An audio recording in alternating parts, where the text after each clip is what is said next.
Good evening, everyone, and welcome to our program, Women and Work, COVID-19 and Beyond, brought to you by the Ajax Public Library. We are so pleased that everyone could join us this evening and our incredible speakers for this important conversation. I'm Julia Campbell, Adult Services Librarian at the Ajax Public Library. Your hosts for this evening, along with myself, are Sarah Dodge, Coordinator of Community Engagement, and Andrew Burley, Community Engagement Associate, both from the Ajax Public Library. If you experience any technical difficulties tonight, we recommend that you exit the program and re-enter. If you continue to have difficulties, please place a comment in the chat and a staff member will assist you. If there are any phone participants, you can please press *9 to request assistance. This event is being recorded and will be posted on our library website for follow-up viewing. To this end, we will be turning off your webcams, voice, or phone so that you are not displayed in the recording. Our presenters will remain on screen with myself joining at various points. Our format for this evening's program will include a presentation from each of our speakers, followed by a Q&A portion. I highly encourage you to enter any questions for our presenters into the chat, and phone participants can press *9. We are so pleased to have the following speakers with us this evening: Celina Caesar-Chavannes, Winny Shen, and Muneeza Sheikh. For our first presentation, I am excited to welcome Celina Caesar-Chavannes, author, business consultant, and former MP.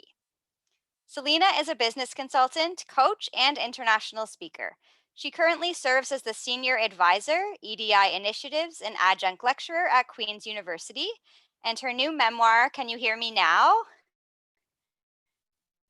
was published by Penguin Random House Canada in February of 2021. All of you, she has written such an incredible story, and I just felt so inspired after reading it. The Ajax Library has copies to borrow, or you can purchase it from your local bookstore.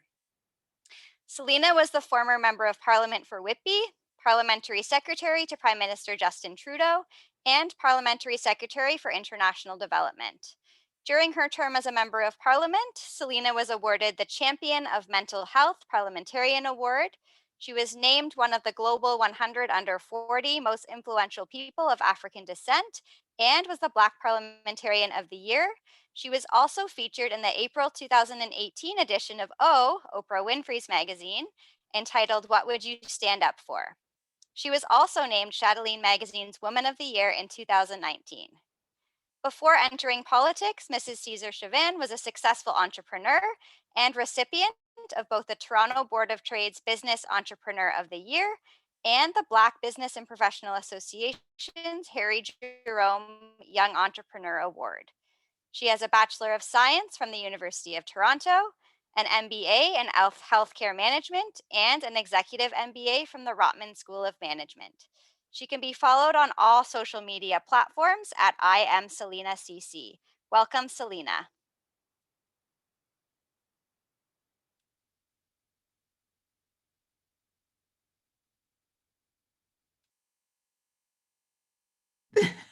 Thank you so much. I was sending a note. I can't turn on my video and I can't unmute. I can't turn on my video. We can hear you, so you're unmuted, and we'll help you with getting your camera That would be back fantastic. On. So while you do that, I'm going to say thank you, Julia, for the very kind introduction, and to also say thank you to the Ajax Public Library for having me here in the town of Ajax. It is such a pleasure for me to be here with everyone this evening. You know, when we think about all of the challenges that we're having with COVID, it is important for people to be able to connect. And I think this is one of the ways to do it. The library has always been an essential part of what we are able to do or what we're able to accomplish as communities. It's always been a central hub of our communities. So critically important to our community infrastructure. And so I thank you very much. I just want to say before I begin that I'm speaking to you from Whitby, my home in Whitby, which is the traditional territory of the Mississaugas of Scugog Island, Williams Treaty Territory. And it's important for me to acknowledge as a settler where I am, because, in this work that we do against oppression and racism, sexism, and all forms of discrimination, it's important to join arms with those who have been doing it on this land from the very beginning. So I want to acknowledge our Indigenous brothers and sisters as we go forward. I'm still not able to share my video. Oh, okay. If we could do that, that would be great. But I'll just continue talking. Okay, Julia? Okay, thanks. That would be great. I'm sure we're working on it at the moment. That's okay. That's okay. I'll keep working. So today I'm going to just talk for about 10 minutes, and then I'm going to open it up for Q&A for anyone who would like to ask any questions. But I wanted to give, as this is called Women in Work, I owned a healthcare consulting firm for 10 years before getting into politics. And I actually wrote down a number of different lessons that I learned while owning that business. And as this is a Women in Work conversation or discussion, I wanted to put forward the 10 lessons that I've learned. And these 10 lessons are available also on my website. I actually created a journal for Can You Hear Me Now? But it's not your typical journal. It's a journal that actually has the lessons and the how to, which is really important, because you tell people, you read the book and you're like, oh my God, how did she get from an immigrant child to being the parliamentary secretary of a G7 country? How does that happen? Well, nobody wrote the book on that, so I wrote that too. Julia, I wrote that as well, and I have it on my website. It's called Maximizing You. And so the 10 lessons are available. Oh, there you are. Hi, how are you? Good. All right, so we could actually have a regular screening of this wonderful session. So yes, okay. So the 10 lessons is one of the lessons that the 10 lessons that I learned during business. But what I realized was that I was using these lessons in politics, and then when I really thought about it, I was like, I've been using these lessons all my life. So here they are, top 10 minutes. I'm going to try to go really fast so we can leave some time for questions because it's 6:38. So the first one is work hard, party a little harder. And when I say party a little harder, I don't mean go out to the club, because clearly during COVID, we can't do that. But what I do mean is to, just take time for yourself. I think as women, we tend to look after everybody else.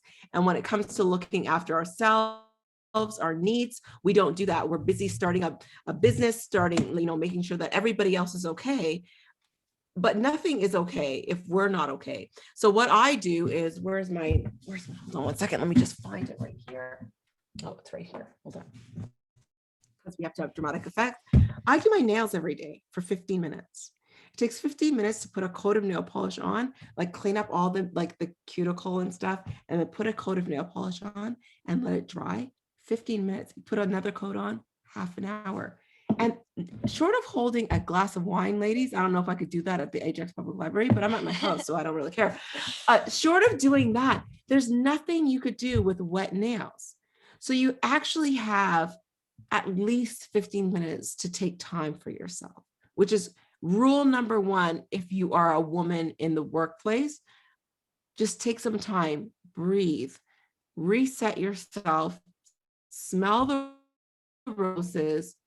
Literally go out and smell the roses right now, or look at the tulips coming up, because it's incredible that they're coming up in April.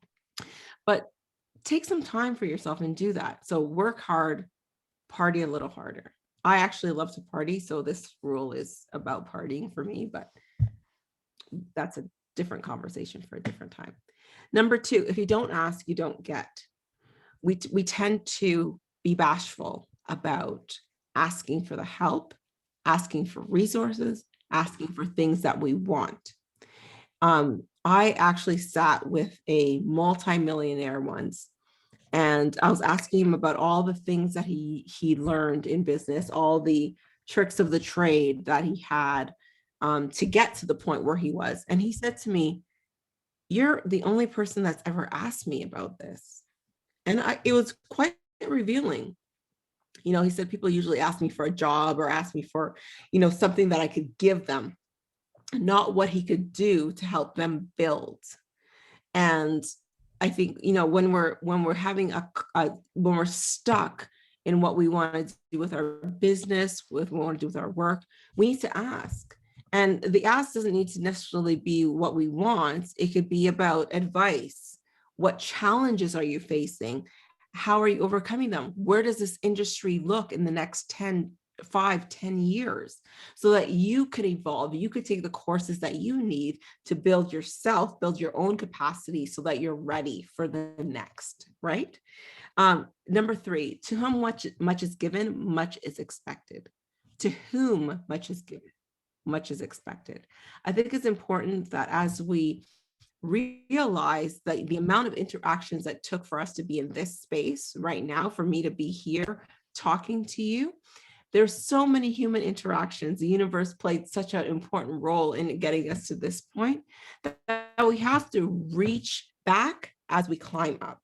So as we're climbing up the ladder, reach back, prepare the next generation of people, of women, of young people who are coming up after you.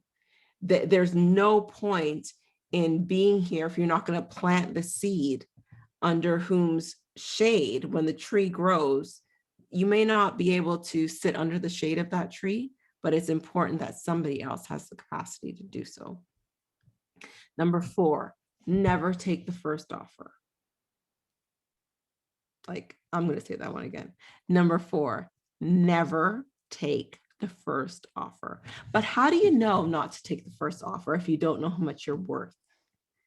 This is a lesson in really understanding how much you're worth. And I remember once signing my first contract and just signing it right away because I was so excited that I got the first contract, knowing that it may have been a lowball offer, but just excited that I got it anyway. And then going to a meeting and talking to other participants and knowing that their offer was almost double or triple what I signed for mine.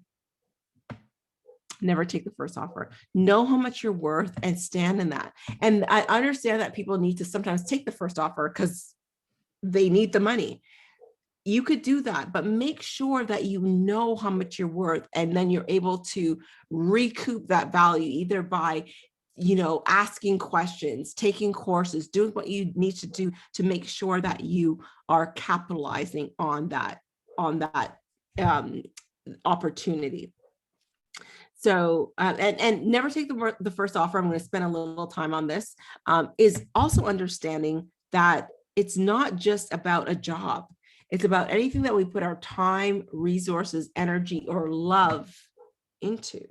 If you are putting more in than you're getting out of relationships, volunteering, jobs, reading my book, for heaven's sakes, let it go.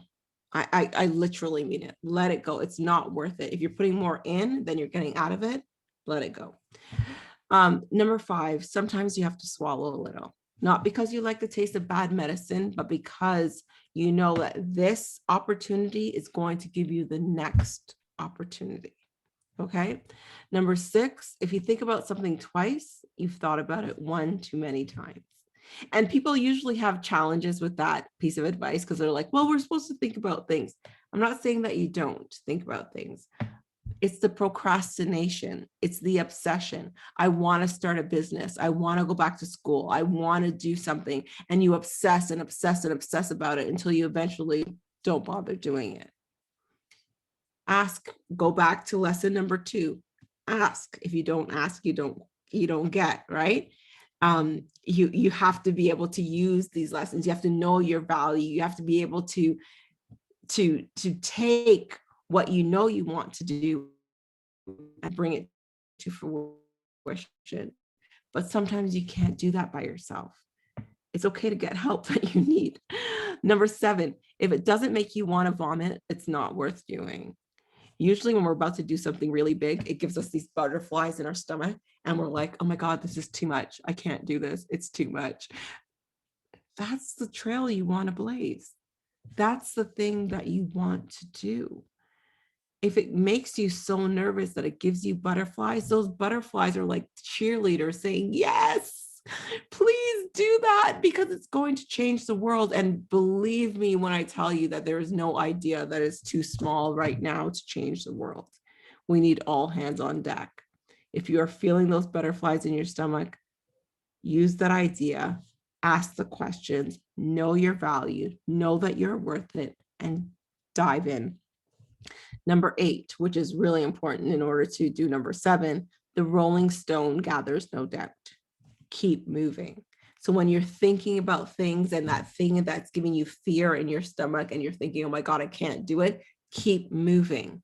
Because usually we're really excited right at the beginning. The fear is giving us the adrenaline. We're like, well, yes, we could do it. We could start a business. We could, we could go back to school. We could do all these great things. And then we start doubting ourselves and the imposter syndrome sets in. And we're like, oh my God, no, we can't do it. We're not sure. I don't know. Maybe I can. And you know what? Never mind. I'm not doing it anymore. And we stop. The rolling stone gathers no doubt. Keep moving. Make sure that you're keeping moving towards your goals. You're moving towards what you want to do. You're moving towards success, how you define it. Success for me is no longer money. Success for me is about joy and being able to smell the roses on a daily basis, to be present. So however you define it, make sure that you keep moving towards that goal. Number 9, nothing meant for you could ever pass you by. And that is a hard lesson to learn, because when we don't get what we want, we tend to be resentful and to have a moment of pity. And it's okay to acknowledge that. It's okay to be angry. It's okay to be upset. But you have to understand that the universe unfolds as it should. And if it doesn't happen for you at that moment, maybe it's not meant for you right then. Maybe it's something that you need to learn to be able to do something differently to be able to get it. Or maybe it wasn't meant for you because you're supposed to do something bigger, which is fantastic. And number 10, I think I'm on number 10. I hope I'm on number 10. Go big or go home. Right now, the world has no time for us to play small. If we've learned anything from the last presidential election, where a reality TV star could become the president of the United States, girl, you could do anything, like literally anything. So use the lessons, ask questions, know your worth, keep moving. And those little ideas that you think are going to be insignificant, they are the disruptors that we need to change the world. They are the things that are going to really galvanize what happens in your next. So do it. And I'll leave it open for questions at this time. Oh, there's stuff in the chat. Am I supposed to look at the questions, Julia? I can read you the Q&A. Okay, that'll be thank you great. so much. That was so inspirational. So I do have a few questions, and I would encourage everyone to keep them coming. So the first question is, how do you stay motivated in times like this? I find it's tough to be at home trying to find a balance and to stay motivated. Yeah, you know what? Honestly, and I have children, so I am going to acknowledge that I have children, but and it's different for each person. I look at our young people and I actually stay motivated by that. So, and I also read a lot. So when I read the McKinsey report in 2015 that said that if women were given the tools to reach their full potential, they would add $28 trillion to the global GDP. I was like, well, where are the women going to get the tools from? Like, who's going to give them the tools? So I made the tools and I put them on my website for $20. So that is what those top 10 lessons, I actually made a course of 13 lessons that I put on my website, and along with publishing the book. But, the book is one thing. I wanted to make a journal that was the how to. And so I thought about how do women get these tools? How are they able to do this? And I thought, well, if I don't do it, I have 2 MBAs. Man, I must be able to do something. I created it. So I know that there's people that need us. And the thing is, whoever asked that question, I'm not sure who it was, but if you are able to be on your phone or on a computer at 6:50 Eastern time in the evening, you have a certain amount of privilege. Acknowledge how much your privilege you have. Privilege is not a bad word unless you make it a bad word. I acknowledge how much privilege I have, and I use that privilege for good. I use that to say, I'm going to take all the lessons that I learned, not just create the lessons, but the exercises. So this website also has like the tools, the lessons, the homework that you have to do, not just reflection of, journaling and stuff, but actual exercises to be able to accomplish all of those things. And I stay motivated because I know that there are people who need me. There are women and girls around the world who have far less than, we've won the lottery, to be quite honest with you, being born here, living in the West. There's so many people who need us, and I'm motivated by that. So thank you for that question. Thank you. That's a great answer.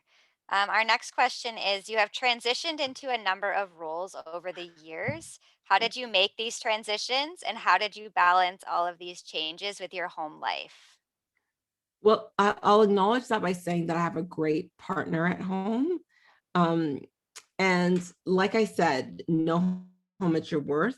The amount of energy I put into my partner, he puts into me. So there is a return on my investment. Not that everything is about dollars and cents, but I have 2 MBAs for a reason. Probably because it is. But I have a good partner at home. But if you don't have someone at home, you need to create that board of directors for you, Inc. I own a company called Celina Inc. Julia owns a company called Julia Inc. We own companies called You Inc. And we have to have a board of directors, people that support us, people that like kick our butt when we need to do that. And, to be able to make those transitions, to be able to pivot in your career, you need people who are going to support you and are going to push you to do better versions of yourself, and to push you to take balance. And not the balance is not just with home life, it's more importantly with you prioritizing yourself. Because if you're not prioritizing yourself, your home life, your work life, your social life are going to be really crappy or non-existent. So you need someone who's going to be able to do that for you. And I suggest having a board of directors for You Inc. I love that, because I think so many times women feel the need to take it all on and to do everything themselves and to not rely on others. But I think that's such an important point, and I And a love board of that. I directors. love that board of directors. Yes. Our next question is, how did you quiet or disprove those feelings of imposter syndrome, especially early in your career? Oh, I didn't.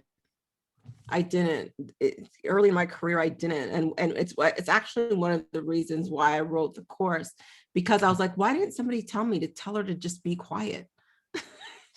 But what I do now is I renamed my imposter syndrome, because why would you name anything about you an imposter? Right? That's like telling yourself, or telling that feeling that they're not real. So I renamed my imposter syndrome. I'm sorry, I don't mean to call you that.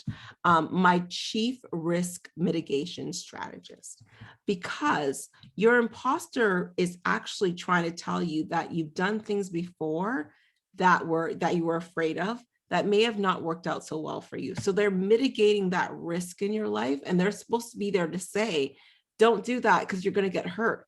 That's their job. That's my chief risk mitigation strategist job. And she tells me, you're going to get hurt, you're going to fail, you're going to be made fun of.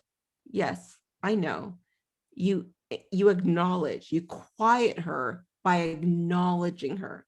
Yes, you're here to help me. I know you have good intention. And this is how I talk to her, right? Like, do this. You have great intentions. I understand. You think I'm going to get hurt, but remember that I actually learned about this in school and I could do better. Okay, what else? What else you got? I'm going to get gum stuck to my shoe. That's okay. Don't worry about that. Next, what you got next? And you acknowledge it. We tend to dismiss these feelings, Julia. We dismiss these feelings when we're feeling hurt, when we're feeling anxious, or, get rid of that feeling. No, acknowledge it. Understand why your body is giving you these feelings. Your body doesn't give you these feelings because it doesn't know what it's doing. It gives you these feelings because it knows what it's doing. It's up to you to acknowledge it and work with it. And remember, that fear has helped human beings survive for as long as we have. It triggers the brain, the amygdala, the adrenaline, the everything to have us fight or flight. So now it's time to fight for what we want. Acknowledge the imposter, tell her what you know now, and then move forward. Or your chief mitigation strategist, chief risk mitigation strategist. And I just have one final question, because I know you have another event to get to at 7 o'clock. How did you like being an MP?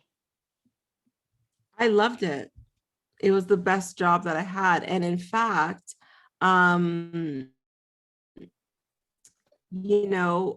really enjoyed being a member of parliament and parliamentary secretary to international development. It's one of the best kept secrets that I think Canadians have, where you have people working around the world for NGOs, for non-governmental associations, for charitable organizations that are doing this phenomenal work. And then when disaster strikes, hurricane, famine, war, they double down and do more. These are real heroes in Canada, and it was the greatest honor to serve the people of Whitby and to be in that role. Thank you. And sorry, I just have one last question. Yeah. I am curious what you believe is a current need for women today. What is missing in today's oversaturated Oh market? my goodness, such a great question.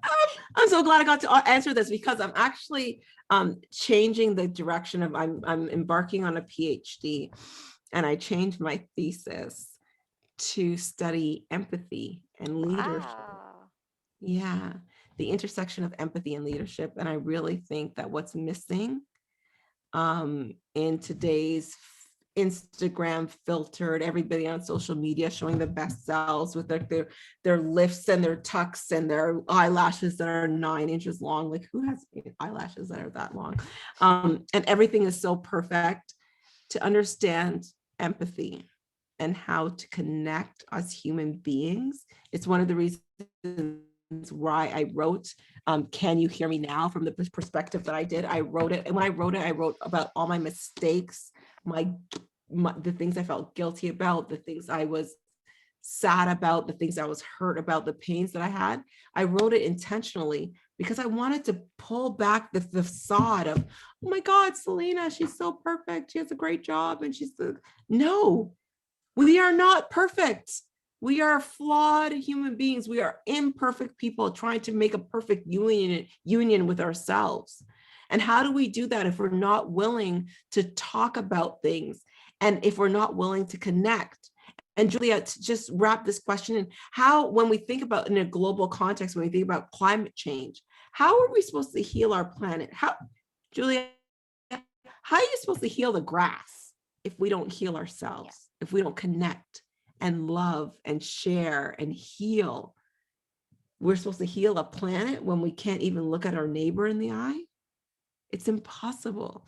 So I think what's missing is empathy. It's the real connection that we have with each other. And so I thank you for this opportunity to share, because we need to use our platforms, especially now, to share these important messages. Yes. Well, thank you, Celina, so much for all of your wisdom and your inspiring words. I highly encourage everyone to go out and read Celina's book. You will all love it. And also to check out her website and to follow her on social media. So thank you so much for joining us, Celina. We really appreciate it. Thank you so much. All right. Have a good night, everyone. Be safe out there. All right. For our second presentation, I welcome Dr. Winny Shen. Winny is an associate professor of organization studies at the Schulich School of Business at York University. Her program of research provides insights on how to promote inclusive, productive, and healthy work organizations. Specifically, she is an expert on issues of leadership, diversity and inclusion, and worker health and well-being. Welcome to Winny. Hi, Julia. Thanks so much for having me. So today I have a few slides that I want to go through and just talk with you about. So I come from this from a slightly different perspective. So was trained as an organizational psychologist. And so when the pandemic hit, my coping strategy is to understand what we're going through. We have to collect data to understand people's experiences through this pandemic. And so today I put together some information that's based on some research that I've conducted, but also other researchers, some of it around the world, to think about what we've learned in terms of women working through this extraordinary pandemic, and some research-based advice that might be helpful for you and for all of us as we continue to navigate this pandemic. So if you wouldn't mind moving to the next slide. So one of the things is you might be curious about is what is women's well-being during this pandemic? And so there is some evidence that women are more likely to experience depressive symptoms and anxiety, particularly as the result of lockdowns. And so some researchers have tried to figure out, well, why is that? So why are women more likely to experience these negative mental health consequences? There is a little bit of evidence that suggests that part of this is the greater family and care responsibilities that many women often take on. The other piece, though, I think is interesting for us to all think about is increased loneliness and isolation. And there is actually some evidence that women actually tend to have more friends and kind of this richer, vibrant social network prior to the pandemic. And so as a result, we feel the absence of those connections more perhaps than people who don't have those connections in place. So it is important to think about, how can we combat these feelings of loneliness and isolation, because they can really contribute to our mental health. So although there is some evidence that women's well-being may be more negatively affected by this pandemic, there is a little bit of bright side in that some of the research conducted by myself and my colleagues, we actually were really interested in how leaders are navigating the pandemic and in the workplace, and how their emotions might affect how they lead. And so what we actually found is that, interesting enough, although women may experience more of these anxieties and negative emotions as a result of the pandemic, they're actually less likely to be influenced by that. So what I mean is that when you feel anxious, there's sometimes a tendency for you to maybe be short or rude to the people you're working with. That's not true of women on average. Rather, men are much more likely in leadership roles to act on those anxieties, and so it's interesting that despite, having some of these negative impacts on well-being, women do seem to be managing them in the workplace and not allowing it to affect how they interact with other people, which I think is quite interesting. So next slide, please. Can we move to the next slide, please? Thank you so much. So one of the things is, given what we know that, this pandemic may have unequal effects on women's mental health, what are some things that we can do? So first, especially given the role of loneliness and isolation, I really encourage you to think about seeking social support, right? How can you maintain these networks, these friendships, even when you're apart? And the importance of maintaining these social connections. And also I think that it's important to always say it repeatedly until we normalize it. There's also, there shouldn't be any stigma to seeking out mental health resources should you need it. I think that should be an important part of the conversation as well. Another thing I would encourage you to do, and this might map onto some of the things that Celina mentioned, is that it's really important to practice self-compassion. So in some of the research I've conducted with some of my colleagues, we found that when you're self-compassionate, it really helps you to deal with isolation a little bit better. And so what I mean by self-compassion is being kind to yourself. Now, this doesn't mean, not holding yourself to any standards, but I don't know about you, but I think for a lot of us, we are sometimes our own harshest critics, or we're very hard on ourselves, right? And it's basically not kicking yourself when you're already down, right? We all make mistakes, we all mess up. And it's important, I think, to be kind to yourself when that happens, to realize that, making mistakes is part of being human, right? And also, that it's okay to feel bad, but, to recognize that emotion and kind of let it go. So I think that's really important. So a tip maybe is that I try to use in my own life. Think about how you would react if this had happened, the mistake that you made had happened, or you were, or if your best friend was told you that they were feeling this way or had made that same mistake. I think a lot of times you would find that you would be a lot more supportive to someone else than you are to yourself. But if you would wish that for your best friend, why wouldn't you wish that for yourself? So something to think about. Another source or action you might take that might benefit your mental health is to be maybe more conscious of your news consumption, especially as this pandemic has gone on. The news is often filled with disappointment or, really scary, anxiety-provoking things. I'm not saying, be an ostrich and bury your head in the sand. I think it is important to be aware of what's happening, but I think that sometimes we can engage in really problematic doom scrolling where we get sucked in and we can't stop reading it. But for our own mental health, I think it's important to keep your news consumption maybe to once a day from trusted news sources and not allow it to take over your life, because it can really impact your mental health. And I would also recommend for those, which is ironic because we are on Zoom, but especially for people who are working from home, there is some evidence that being on these virtual meetings all day can be really, really exhausting. And so one thing to think about doing is to think about not being on these Zoom calls all the time if you don't have to.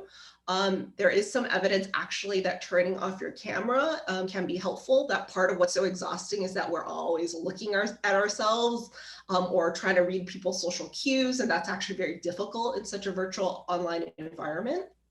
And so not everything has to be a virtual video call. Lots of things can be done by a simple phone call if you still want that human touch, or sometimes, things can just be done over email. So I think, really think about, is it important that this conversation happen face to face? If not, sometimes think about other alternative ways of having some of those conversations. Next slide, please.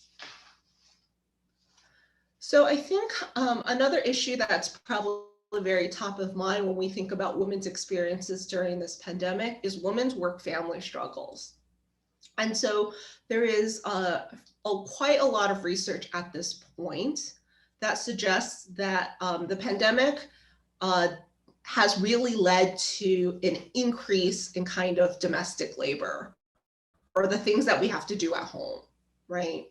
And unfortunately, although the pandemic may have been an opportunity for us to revisit or challenge our division of labor at home, there is quite a lot of evidence that suggests that this extra workload is not being divided equally in the household. So for example, women took on much more of the childcare responsibilities that occurred in part due to some of these shutdowns and the unavailability of schools and daycares. Something that I think we don't recognize enough the importance of is that women do a lot of the cognitive labor involved in households, and we often don't count that work because it's invisible, right? But it's the work that you do in terms of the research, the planning, the deciding, the monitoring of kind of the things that happen in your household. All of that takes your time and your energy. And that is important labor that makes your household run smoothly, right? But that's work. And also, I think Celina alluded to this as well, women were much more likely to do the emotion work, right? The pandemic is scary, right? And that women were much more likely to take on the work in terms of caring for everyone's emotional health and well-being. But that can be quite taxing work, right? And in particular, there is evidence that this unequal division of domestic labor that has greatly increased due to the pandemic can have some negative consequences on women's work outcomes. So for example, there is some evidence that mothers were, particularly mothers of young children, were 4 to 5 times more likely to reduce their work hours, 3 to 4 times more likely to leave the workforce, right?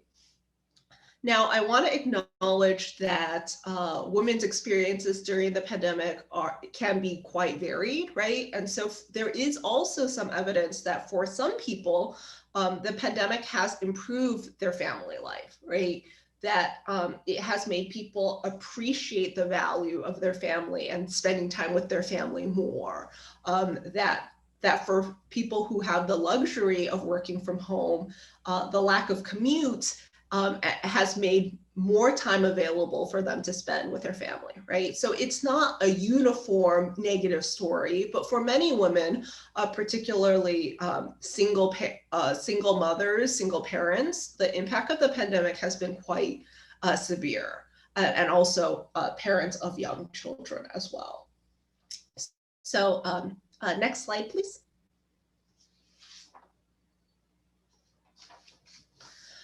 So I think given that we know of this unequal balance of domestic or home-related labor, what are some things that we can do about it? Now, if you and your partner are managing childcare at home, unfortunately, we've all just heard, at least in Ontario, that we're going into another shutdown. And for some schools, that might mean that some schools are closed. There is some research that suggests that there are some strategies that work better than others. So this was a research study conducted by a colleague of mine. And what they found was when you look, and they looked at kind of outcomes broadly. So they were interested in what maximized people's job performance, their family life, and also their well-being, right? And looking kind of across the board holistically, the strategies that work the best in terms of maximizing those outcomes was alternating days, particularly if one partner worked outside of the home, or if you are both working remotely, to alternate childcare or managing homeschooling or remote schooling based on needs. So other strategies, for example, that people might use, you might think about, are things like mini shifts, where it's like I take the morning shift with the kids, you take the afternoon shift with the kids. But the data actually suggests that needs-based alternating might work a little bit better. It's a little bit more flexible, and a rigid mini schedule sometimes doesn't lead to the best outcomes. As you might imagine, the worst outcomes are when, and this is a sample of heterosexual couples, but the worst outcomes are when women are asked to do it all, to do basically all of the childcare or the homeschooling. Sadly, the data in this study suggests that that is also the most common strategy. But I think there are lots of things that we still need to tackle in terms of making home lives more equitable. But it's important to note that remote wife does it all is actually also not good for the husband. It actually creates a lot of tension in the family as well. So I would encourage people to be more cognizant, be more conscious, to think about the strategies that you're employing to balance your work and family life. Also, if you're working from home, it's really important to create strong boundaries, and that can be either physical boundaries. It's amazing at how many people mention that one of the best things you could do work from home is to find a place where you have a door so that you can have some separation.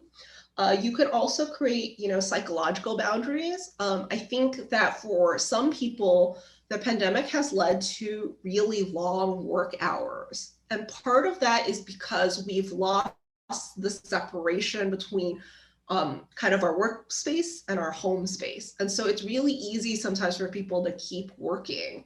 And so one of the things you can do is try to create that separation. So some people do things called fake commutes. So you can, walk around the block in the morning before you sit down to work, and that's kind of your commute.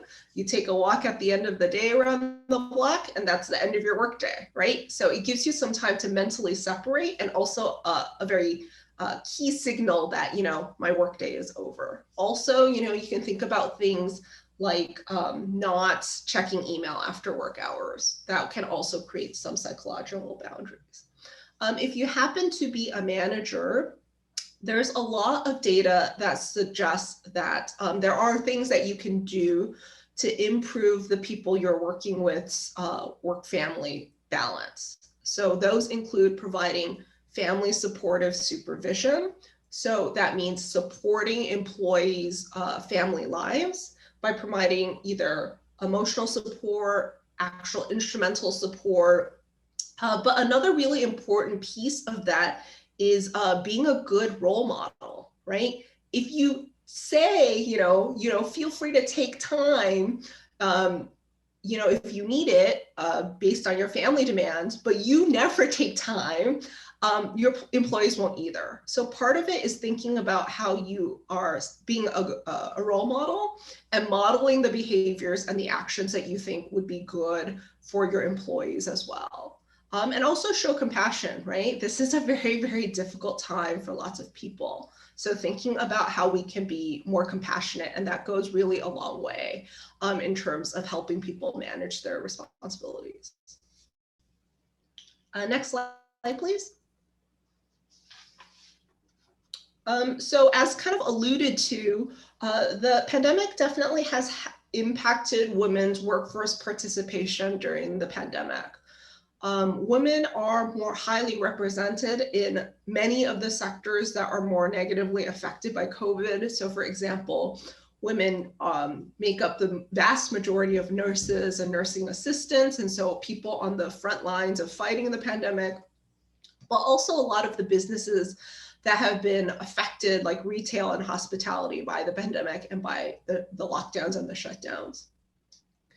We also know that pandemic-related job losses are more likely to impact women than men, and there are some segments of the population that are particularly affected, even amongst kind of women. There's some evidence that young women are affected by this more, and also that women of color were more likely to be unemployed during the pandemic. Next slide, please. So I think, what can we do? So if you have been affected, or you think you might be affected, you're a little bit worried about, the future of your job, things that you can do that are under your control are finding ways to keep your skills current or exploring retraining, right? I think really important to focus on, what you can do to show that you are interested, that you have skills that are valuable. Also, it's, I think, important to think about networking. A lot of people do find their jobs through networking. I think as women, sometimes we find networking for instrumental purposes as kind of like dirty, like it feels kind of gross, like, oh, like I'm only talking to someone to get something out of this. But I think we need to get more comfortable with networking, and that I think that you can also offer people lots through networking. It doesn't have to be just a one-sided transaction. So I would encourage you to be more confident in networking, and also to feel comfortable reaching out to maybe someone you haven't talked to in a while. There's quite a lot of evidence to suggest that those, what we call weak ties, so people you might not talk to very often, can be very helpful in a job search. as opposed to the people you talk to kind of more regularly, because they kind of often know, if you're looking for a job, as opposed to people you don't keep in touch with as often, but who may still very much want to help you. They might, you might need to reach out to them so that they know of your current situation. So I know I'm running along on time, so just to wrap up, if you happen to be in a place where you're an employer, I think there are some things you can think about as well. I think it's really important not to understaff chronically. I know that a lot of people are concerned about the economic health of their businesses, given how difficult this pandemic has been. But kind of, trying not to hire during this time can actually make things very difficult for your existing employees. And it also, restricts employment opportunities for the many people who are still looking for jobs. I would also really encourage you to focus on, skills and experiences as opposed to employment gaps. There is some evidence that the longer people are out of the workplace, that people can have a harder time getting in, but that doesn't necessarily mean that these people don't have wonderful skill. Encourage people to focus on what's there as opposed to what's not there. And finally, there can be some opportunities here. I think we're starting as a country to have a lot more conversations about the importance of really drawing upon the strengths of our diverse nation. And so given all this, you can really view this, if you're an employer, as an opportunity to capitalize and attract and retain a more diverse workforce if you are in the position to hire. And I would really encourage you to think about how you can use this as an opportunity to do so. So thanks so much. Those are some thoughts, and I'm happy to answer some questions as well. Great. Thank you, Winnie, so much for your presentation. It's now time for our Q&A. So thank you to those who have already submitted questions. And if you have a question, please enter it in the chat. So our first question is, I see a lot of discussion about women carrying the load for childcare, but among my own social circle, the greater issue is elder care. It doesn't matter whether it's the female or male's parents, it is the women who are carrying this very heavy load through COVID. And they have many friends that they're concerned about. They're working full time, they have teenage kids, and they're caring for elderly parents. So have you come across this issue in your research? Yeah, so I think that's a great point. So to my knowledge, there's not a lot of research on that during the pandemic, but we know that that's the case kind of even before the pandemic, that women tend to be disproportionately responsible for elder care. And so I think that it's the same in terms of needing to have these conversations about this division of labor. And they can be difficult conversations to have, but I think they're important conversations to have. And part of it, I think, though, is to make visible some of the things that might be happening invisibly to your partner, right? Which is like, you might say like, oh, can you do X? But doing X actually involves all of these steps, right? Even something seemingly simple, I think, like my partner and I were talking about this, like in terms of like, oh, there's a family friend's child's birthday, and so can you pick up a gift? I'm like, okay, that sounds simple, but that means I need to know how old that child is. I would personally like to know what they're interested in, right? I often check with the parents to see if they already have this toy before I buy this toy. I'm like, it does, like, there's a lot of mental work, and like that's much more exacerbated for something more serious like elder care, right? But there's often a lot of planning, thinking, and stuff like that. And I think because that work is invisible, it's often easy to ignore. So I think we need to have these conversations to make some of this more visible, because I think what often happens is women do a lot of the research and the planning, and then maybe you decide together with your partner, but then after you decide, you're the ones who's often doing the monitoring, figuring if this decision's actually working. And I think we need to be more cognizant about that labor. We need to call it labor, and we need to have conversations with people in our household about how we can divide that more equally. Because I think that is an invisible load that's often on a lot of women's plates. Great, thank you so much. Our next question, they say, I love the idea of a fake commute. Do you have any tips for fostering conversations or creating boundaries in the home amongst family members? With so many people working from home at once, it can be hard to find quiet or alone time. Yeah. One of my friends and I were actually talking about this, that I was like, I actually live in KW, but work in Toronto.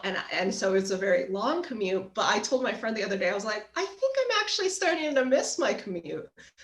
Because it gave me time, right? Time where it was just myself, and also time that I could feel not guilty about not doing anything because it was part of my commute. There were limited things I could do, right? So I think that it is really important to create me time.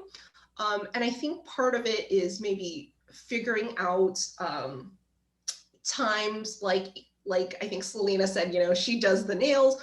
I think it's to figure out something that you enjoy that's just for you and to make that a regular part of your schedule. The other thing that I find that sometimes people struggle with is I think sometimes like our people in our household, we just like end up talking to them about work all the time because it's like, it's what we're doing in the home, but also to think about if you can institute some kind of, no more talking about work after X hours kind of rule. Because I think it's really easy for us to want to talk to someone and, our family members are the only people who are available. But I find, and I think a lot of people find that they're fundamentally not that interested sometimes about, some of the things that don't go well or your squabbles with a coworker. And so I think it's important to limit those conversations so that you can have more rich and meaningful conversations that maybe they'd actually enjoy more. Great, thank you.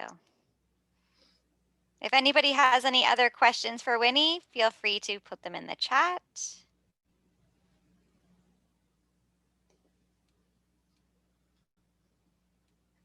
Or also maybe the fake commute could be your alone time, right? Maybe you could go for a slightly longer walk in the morning or in the afternoon and do something that you really enjoy, listen to a podcast, talk to a friend on the phone.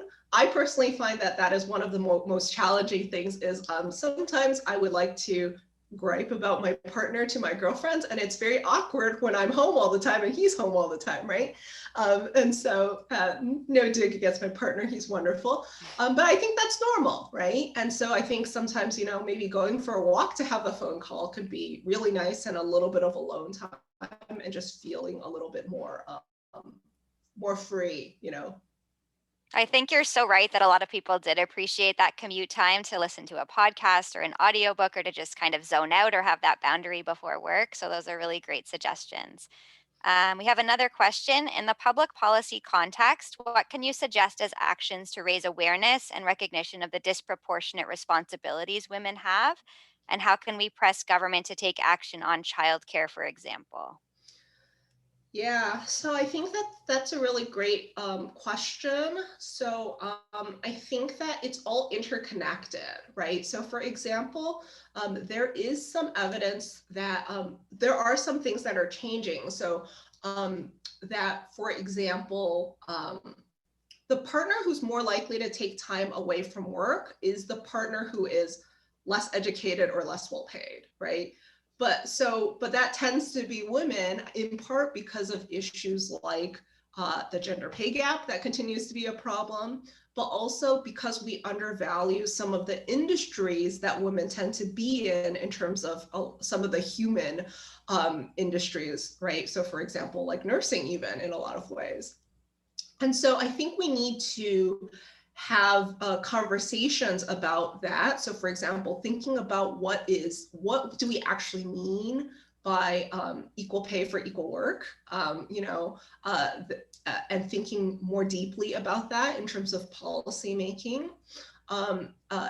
I think a big part of this, though, is things like encouraging men to take parental leave, because I think what we find from some of the research is that men who are involved kind of early on more in their children's life continue to want to be, right? And so that makes some of these decisions about, well, who should take time and how do we split caring for children much more natural if they are much more involved in the beginning, right?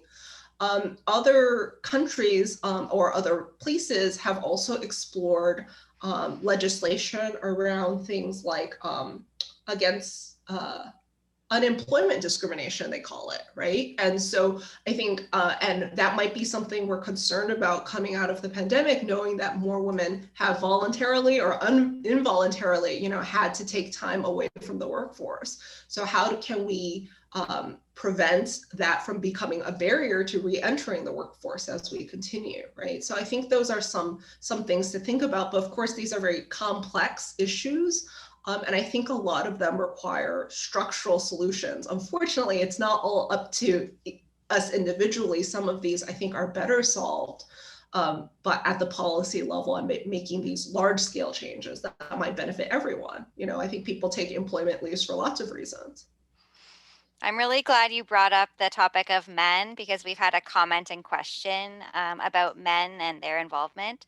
So one of our participants said, I think it would be great to encourage male bosses to model the supportive behavior of their own spouses. And then just a question, I've noticed our participants today are mostly women. How do we get men to engage in this conversation and get on board with moving towards gender equality? Yeah, I think that's a great question. And I find that is often the case where it's like, I think that we do need to involve men in these conversations about gender equality, because I think it cuts both ways, right? Like, I think that, for example, when you talk to men, a lot of them express a greater desire to be involved in, let's say, their family lives, or to not only provide for their family, but to be more actively involved in it. And I think that by revisiting some of these assumptions, we can change that. But some of it, I think, has to do with our, I would say, our valorization of long work hours that I think is really problematic, right? Like that we almost, there are a lot of people who are very proud of the crazy hours they work, right? I think we need to think about if that's actually what we want to reward as a society, if it's even necessary, right? And if it's in kind of everyone's best interest. I think there's some research that suggests that people become less productive over these very, very long hours, right? So I think that's part of the issue is, that for people to have balance, we need to have reasonable limits on work. We need to consider the labor that happens at home really valuable. We need to have conversations about some of the invisible forms of labor that's really easy to miss. But I think part of it is talking about it explicitly, because sometimes I think, I don't, like we go in with assumptions, like we assume that our partner and us want to be equal and that equality means the same thing to both of us. And I think a lot of times, because not having that conversation, you won't realize if that's the case. So I know I'm running long, but I'll give you an example that I think maybe is really telling for me, which was my, because I study these issues, I have these conversations with my spouse a lot. And so we had this conversation about careers, because we're both academics, and so we're kind of both in this job. And so I asked him, and we had this conversation about like, whose career do you think we're prioritizing, or is it equal? And he said, he's like, I think that we prioritize your career. And I was really surprised by that. And he says, I'm much more likely to do things like, if you're really busy and working late, I'll cook dinner. He's like, I actually cook dinner more. And I was like, that's true. But for me, I was like, okay, but I switched jobs so that we could be in the same location, from a job that on paper maybe other people would think was more prestigious to a job that was less prestigious. And I would say, so to me, that seems like a bigger career sacrifice. But like having that conversation really allowed us to work through, well, what is equality mean? And what do you each think you're doing for your partner? And what is actually really important right? But I think a lot of us, but probably both of us, thought we were making sacrifices that the other person, didn't recognize at all. So I think it's important to have these conversations and to reset periodically if you realize that you're starting to list, right? Like for whatever reason. And I'm not saying that everything has to be 50-50 all the time. That's not realistic, right? But having these conversations in terms of having a strategy and a plan, I think make it much more likely that you will be manage this intentionally, as opposed to rely on kind of fallbacks or just like, dealing with issues as they come, to have kind of a joint plan in terms of how you want to manage your work and family lives. Great. Thank you so much. I totally agree with you that having these conversations is so important and a great first step. So thank you so much to Winnie for your presentation and your remarks. We really appreciate it. So it's now time for our third presentation. So I'd like to welcome Muneeza Sheikh, partner at LSCS Law. Muneeza practices in the area of labor law and employment law in Toronto, Richmond Hill, the GTA, and across Canada. She provides advice and representation in employment law matters to corporations and executives, including termination, dismissal, hiring, contracts, human rights, and employment litigation. She also conducts a number of management and HR workshops to help keep employers apprised of what their obligations are under the current employment legislative scheme. Within her practice, Muneeza has also conducted a number of workshops on the importance of diversity engagement in the workplace. And in 2015, she was a speaker at the Women and Leadership Conference and spoke specifically to diversity and equality in the workplace. Muneeza is also the Ethics and Integrity Commissioner and Lobbyist Registrar for the City of Brampton and has held that position since the summer of 2019. In her role, she acts as a nonpartisan advocate for government transparency, lobbying ethics, and electoral reform at the municipal level in Brampton. In her personal time, Muneeza acts as a board member for Flair Airlines and the Canadian Muslim Vote, an organization that strives to increase the engagement of Muslim Canadians in the democratic process. Muneeza is regularly invited to present workshops at mosques, community centers, shelters, and various universities to speak about her experience as an employment and labor lawyer and a human rights activist. Muneeza has a significant media presence in Toronto and across Canada and appears regularly on CBC, Global, City TV, CTV, and CP24 as one of the leading experts in Canada on labor law, employment law, and human rights issues. She also sits on the panel for CBC with Carol McNeil and was featured in CBC's documentary titled Muneeza in the Middle, which aired in January of 2015. The documentary looked at her journey in trying to reconcile her identity as a Muslim woman with her identity as a Canadian woman. Since then, Muneeza has been contacted on a number of occasions to speak to identity issues as a second-generation Canadian. So welcome, Muneeza. Hi, Julia. So I just want to double check. Can you see all of me? I can, yes. Okay, good. And I want to apologize to everyone because poor Julia had messaged me saying, "Are you here?" And so I always say I like to think of myself as a good lawyer, but when it comes to managing any sort of technology, I am largely dependent on my 8-year-old son and my 12-year-old daughter. So I was using his device, had his name. My profile picture is of a Roblox or something like that. So I apologize to everyone for having to see that. So you can see me okay? Yes, We're I all can good? see you.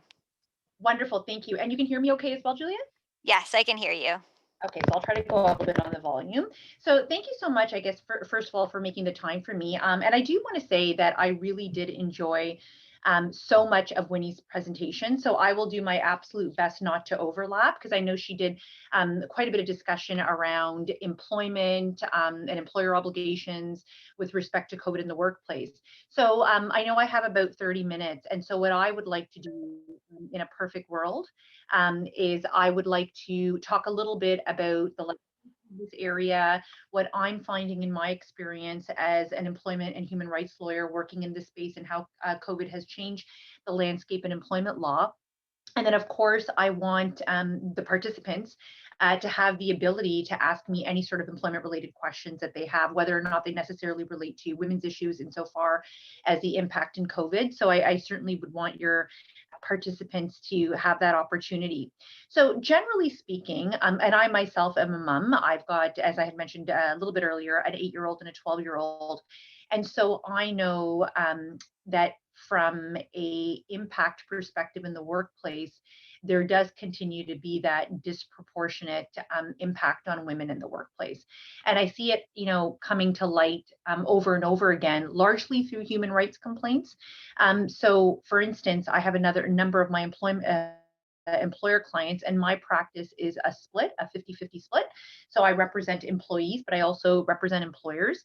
And it's helpful, and it gives me really good perspective because I'm able to advise both sides on what likely the other side is thinking, or what likely the other side is, why they're taking the position that they're taking. And so I have a number of women who are coming forward and saying, look, there's there's a remote plan, or my work can be done remotely and my children are online. Or in some cases, even when the kids were back in school, if you're opting to keep your kids online, your employers are asking, well, if you have the option of putting them in school, and if there's no real risk, or if you are unable to identify what the risk might be in sending them to school, then you got to come into the office. And so these are the sort of issues that are coming my way in terms of an employment lawyer. And the general advice I give to employers in this regard is, if you're going to implement a policy in the workplace, it's a policy that has to be reasonable, and it has to be generally linked to the nature of your business. So for instance, I represent a investment company, and they had contacted me not long ago and had said that, look, notwithstanding the fact that the vaccine as it stands is not provincially or federally mandated, we don't want anyone to come into the office until they're vaccinated. And that's the policy that we want to put in place. And then again, of course, we had this discussion because there were a number of women working in the workplace. Interestingly enough, the large proportion of women for this particular investment company were in the administrative roles and in the more junior roles. And of course, we're still seeing at the mothership level, there simply isn't that representation of women that that we expect to be seeing. And we can talk about that a little bit later. And so the advice that I gave the employer client is, look, if the vaccination is not mandated on a provincial or federal level, then you need to be able to draw a very strong link between why the implementation of that policy is necessary for you to run your business. So while all business owners may very well prefer that everybody in their workplace is vaccinated, so they can tell either their clients or their customers, particularly where there's public facing involved, that we've got a vaccinated workforce, that simply isn't enough. Convenience simply isn't enough. And so in this case, there were a number of women who were saying that, look, our choice is not to get vaccinated. And the employer in this case was not looking to terminate those who weren't going to be vaccinated, but was going to keep those who chose not to be vaccinated working in a remote position at home. So that was interesting because, what we, in looking at women that were largely in the junior roles, even at the executive level, in the more junior roles or in the administrative roles, where they were opting to forego a vaccination, coupled with them being at home because they opted to keep their kids home from an online perspective insofar as it relates to schooling. Again, we were having that disproportionate impact because the employer, well, I said to them, I go, well, what's the real difference here versus somebody coming in remotely and someone working from home? If those who are coming into the workplace and are vaccinated, have access to perhaps overtime, or, have access to perks that those working remotely wouldn't have. And that could simply mean something, as simple as not being involved on, some career advancing project, not being considered for a promotion, because, we often hear out of sight, out of mind. And what I explained to the employer was, if those who are working remotely would be in a position where they wouldn't have those options available to them, and it was only because they chose not to be vaccinated and they were home remotely because they had to look after their children, they decided not to send them to school, then what they could do is expose themselves to a human rights complaint. So I give you that very detailed example because I do see this coming up over and over again. And we do have some pretty favorable human rights legislation in this province that does not allow an employer to discriminate on the basis of family status. So when we look at our human rights code here in Ontario, it's very clear that the employer has an obligation to accommodate you in the workplace to the point of undue hardship. And so what that basically means is if I'm having to work remotely, or if I'm perhaps, able to come in twice a week and then 3 days have to work remotely because, as Winnie had mentioned, there might be that sort of, dividing of responsibilities with your partner, that is something that your employer has to consider. And a lot of employers will say, well, we don't want to do that. I mean, why not just get rid of this person and hire somebody that meets our business operational needs? And I always say to them that when looking at this concept of undue hardship, it's okay if as an employer, it's a little bit or quite a bit inconvenient for you. That doesn't negate your obligation to do something that ultimately is fair for the employees. And so again, there's this issue of what is undue hardship? How far do you, how far do you have to go with the employer to accommodate? And you do have an obligation, again, within this pandemic, to take steps to accommodate individuals, largely women, I'm finding, and this is more just coming, my frame of reference, of course, is always my personal practice, largely coming from, women who are bearing the disproportionate brunt of possibly having to work those remote hours. And so from a human rights perspective, we do have that protection in terms of an accommodation. Now, in terms of, your employer's obligation, again, that doesn't necessarily mean that as an employer, you are not entitled to ask questions. Certainly, if you have an employee come to you and say that, look, it is my preference to work remotely, you absolutely do not need to take positions that are otherwise operationally fit better within your business model with people doing them at work and rejig the job altogether just to accommodate somebody who wishes to work from home. But certainly, I mean, the one positive thing, and those words taste like vinegar coming out of my mouth during this pandemic, is really we have learned that there are so many jobs that can be done quite effectively in a remote position. So as an employer, you really have to be able to demonstrate that if you're not going to change a position into a remote position to accommodate someone, particularly where they're saying they require the accommodation more from a family status perspective, as opposed to a preference perspective, you really have to demonstrate quite closely that you're not able to do it. And it being operationally inconvenient is usually not the answer. So, I mean, in terms of recourse that you might have, and what I'm telling a lot of my clients, particularly those clients that are women, because again, we see this rearing its head over and over again, is, when in doubt around whether or not your employer is taking adequate steps to accommodate you in the workplace, we do have a Ministry of Labor that is quite well versed in taking anonymous complaints. I have seen in the better part of the last year that they move pretty quickly. I mean, with an anonymous complaint being filed, you can expect a visit from an LRA officer, a labor relations officer, or a MOL officer at the workplace pretty quickly. And that really has forced a lot of employer clients to really take a step back and say, something may be inconvenient, but we understand that we have to get with the times, and honoring human rights legislation during this pandemic is particularly important. I can tell you in my own practice at my law firm, I'm a named partner at my firm, LSCS, and then we've got another partner who's got a young child, and then we have a partner who just went away on maternity leave. And Julie and I were talking about this just ever so briefly in a prep call a few days ago. It really does make a difference when the mothership level is reflective of what the workforce looks like.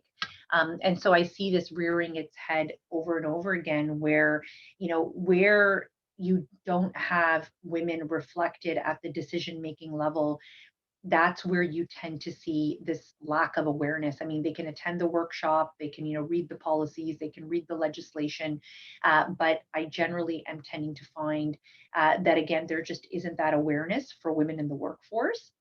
And so at our firm, our managing partner, interestingly enough, who's not a named partner, she's also, a woman as well. She's got, 2 young children. And so we're really able as our team to really think about, what are the impacts. And we had a partners meeting today at about 5 o'clock where, we had mentioned that now our firm, private practice firm, has gone completely remote during the lockdown. And we've invited women in the workforce that, look, once the lockdown period is over and and we open up the office again and you're able to come in and work, feel free to approach us individually or the managing partner and, walk us through why that won't work for you and why it may very well be that until COVID is completely behind us, you require a special accommodation. And I will tell you, at a private practice law firm, it's unfortunate to say you don't generally see that very often. So I think it's important to have those conversations. And a lot of my clients will come to me and they say, well, Muneeza, if we move forward, and complain about safety in the workplace, complain about lack of accommodation, or even complain about, lack of policies insofar as it relates to social distancing or protective gear that's being offered to us. Well, what if we complain and then we find ourselves, having to do brunt work that isn't part of our job duties? Maybe we find ourselves disciplined. Maybe we find ourselves being left out of meetings that historically we've run those meetings. What's our recourse then? So you do have protection, of course. Where you're asking for an accommodation, whether it be under the code or where you're asking for your rights to be enforced from a safety perspective under occupational health and safety legislation in this province, where there is any sort of negative recourse against you from your employer, certainly in those circumstances, that would be considered as a reprisal. And of course, you would be able to file a complaint. So the position you'd be taking generally would be that, but for you attempting to assert your rights under this certain piece of legislation, whether it's a human rights legislation or occupational health and safety legislation, you would not have been at the receiving end of this punitive or retaliatory behavior, whether it be a termination, whether it be disciplinary action that's being taken against you. So I have seen, again, an influx of those reprisal complaints. And where I'm asking for the employer, I am able to have those discussions, and more often than not, we're able to resolve them. If it's someone who's been disciplined, either we're able to pull back on the discipline, bring them and essentially create a situation where we're able to build that trust again. Of course, where an employer has taken steps to terminate, it becomes a little bit more difficult.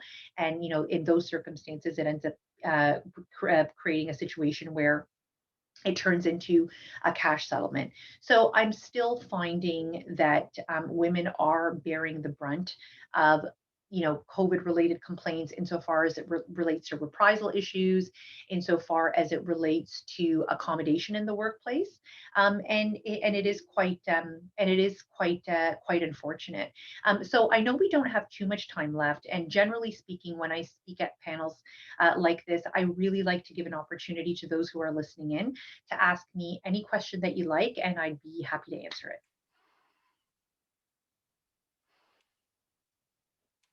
Thank you so much. Thank you so much, Muneeza, for your presentation. And now we're going to turn it over to the audience to ask any questions that you have for Muneeza.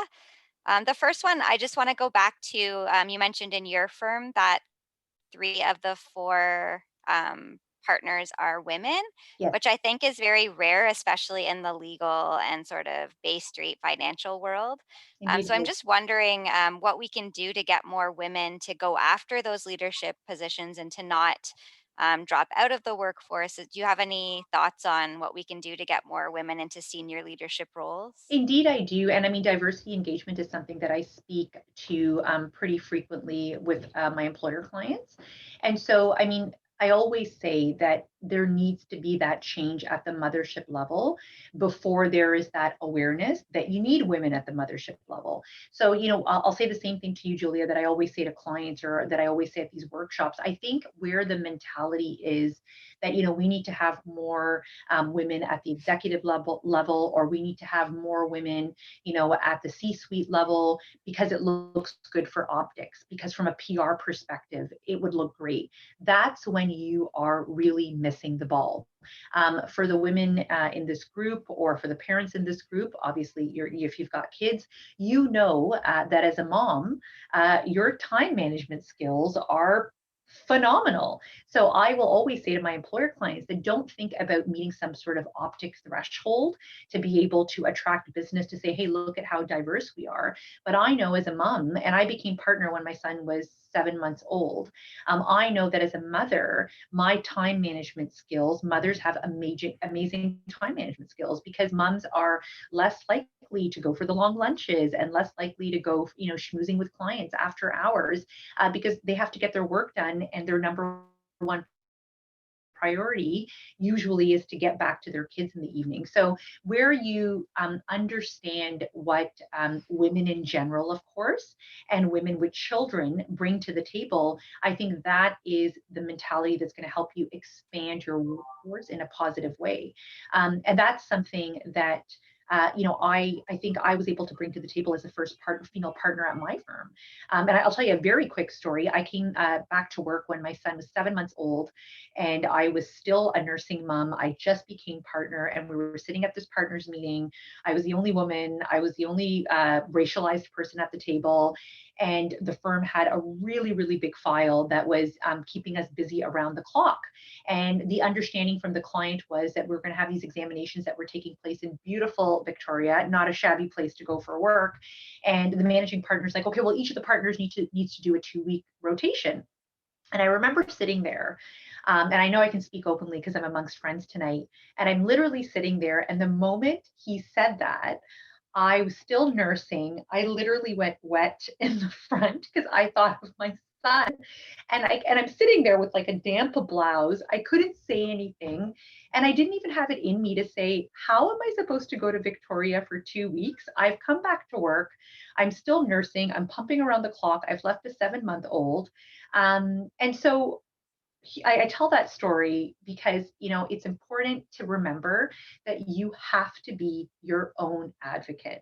If you're going to sit there and wait for somebody at the table to have your back, is just never going to happen. And so I tell that story because that's probably one of the most critical piece of advice I can pass on to women in general is, don't wait for someone to understand your perspective, because for all you know, you could be the very first person who's bringing that perspective to the table. And sure enough, I had a number of, apology emails and whatnot, and needless to say, I didn't go to Victoria, and I had an extra blouse in my office, so it was all sorted out. Thank you. That's such a great story and great advice as well. We have another question about mentorship. So, how do you encourage senior leaders to mentor managers and consider succession planning? So I think mentorship is absolutely critical. And in terms of senior leadership, I think the understanding and awareness is there that in order for you to grow your team and to, cultivate the young people in the workplace, mentorship is so important. But where I find the mentorship advice is most critical is actually for those who are requiring mentorship.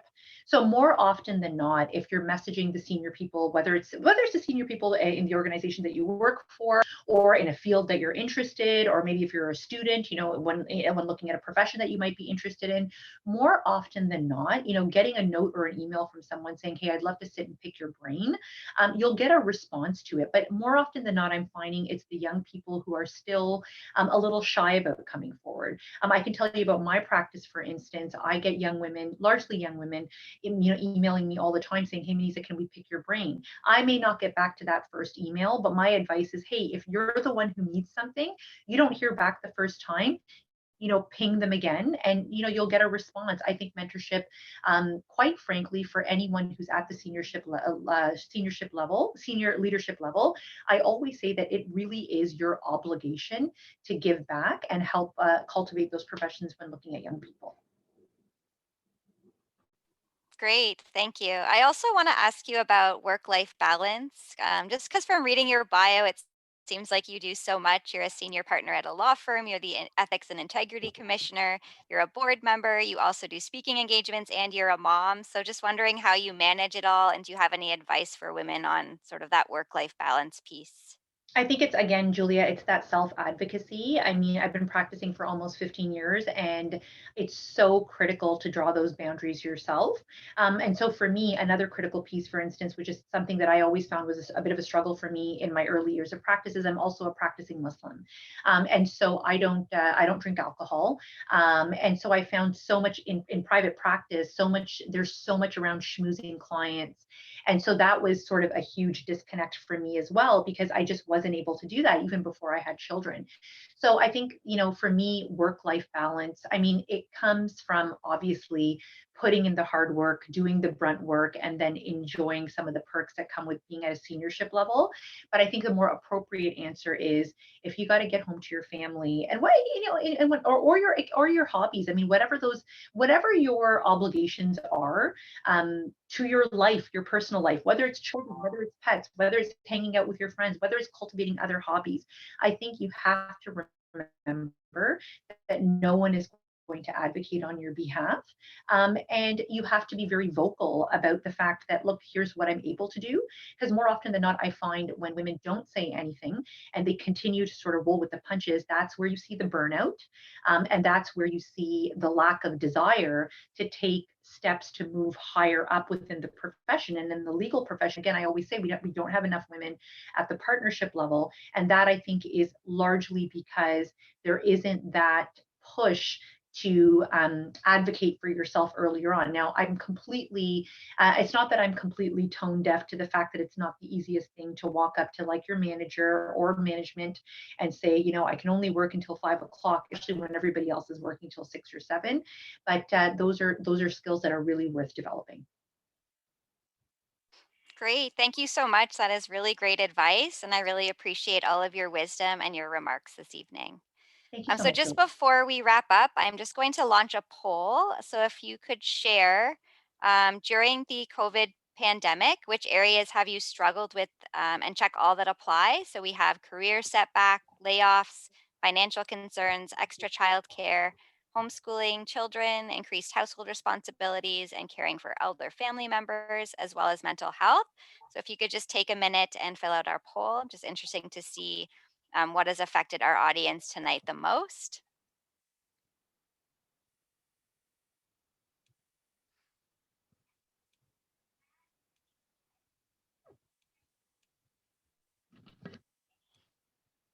And just as we're doing the poll, I just wanted to give a huge thank you to our amazing presenters tonight, Celina Caesar-Chavannes, Dr. Winny Shen, and Muneeza Sheikh, for sharing your expertise with us and for providing such valuable information that will help women in our community to better cope with COVID.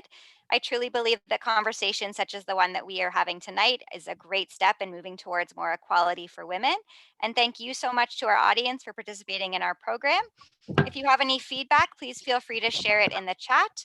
Our event has been recorded, and if you wish to watch it again or share it with friends and family, please check our website over the next couple of days. So it looks like for most of us, mental health and career setback were the two areas that have impacted our audience the most. So that's very interesting.